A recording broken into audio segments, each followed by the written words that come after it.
Hey guys, Steve Moriarty with Grit Nutrition. I just wanted to talk a little bit today about personal accountability.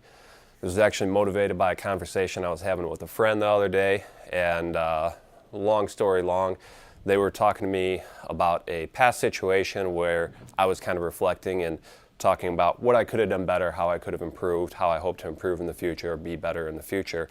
And they turned it into you're beating yourself up, or don't blame yourself for this or that. And I had to kind of explain, I'm like, it has nothing to do with blaming myself or beating myself up. It just has to do with, in my opinion, regardless of any external factors or external stimulus or how other people may perceive something or act or interact, we always have a level of accountability in anything that happens in our lives, whether it's a personal relationship, whether it has to do with work, whether it has to do with a physical goal, whatever it might be, school, that we can do, we can do better, or we can change, or, if we have an outcome that we're not happy with, we can do something differently to try and improve on that outcome.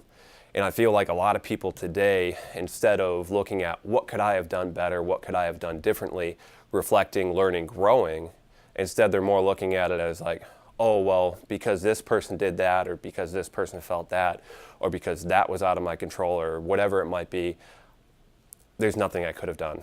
It was just one of those unfortunate situations, and I couldn't have done better because of this unfortunate situation. And in my opinion, I feel like that's when we stop growing.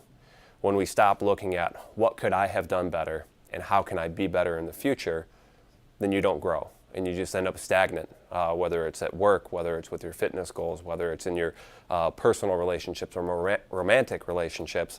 And that stagnation is just, it can kill you, emotionally, because you get to this point where you're always blaming everyone else or blaming everything else for your lack of success or happiness, instead of always looking inward and thinking like, what could I do to be better? What could I do to improve that outcome if I'm in this situation again or a similar situation?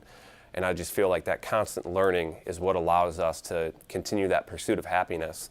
So I understand, we all kind of ebb and flow in life, and sometimes it's a little bit harder to really step back, re-examine like yourself and take that deeper look at yourself, especially in some of the tougher situations in life, or especially when you're in the midst of all the stress. But really always striving to do that, I think, is what's going to allow us to continue to move forward and be better. So it's always been something that's been very important to me, something I always talk to my clients about when I was personal training, and something I even talk to customers about when they come in and maybe they're talking about different things that they're struggling with their fitness goals, and they try and blame this or that situation for why they can't do better with whatever their pursuits are. So anyway, that was really it, guys. I just, take a look at yourself. We always have some level of, influence in everything that happens in our lives. And even if everything's not 100% in your control, there's always something, some aspect of everything that you do in your life or everything that happens in your life that you can control. And always try and reflect on those situations and think to yourself, how could I improve on that? Did I do the best I could? And if you truly did, that's cool. But if you didn't, be honest with yourself and make sure that you learn from it and you try and do better in the future.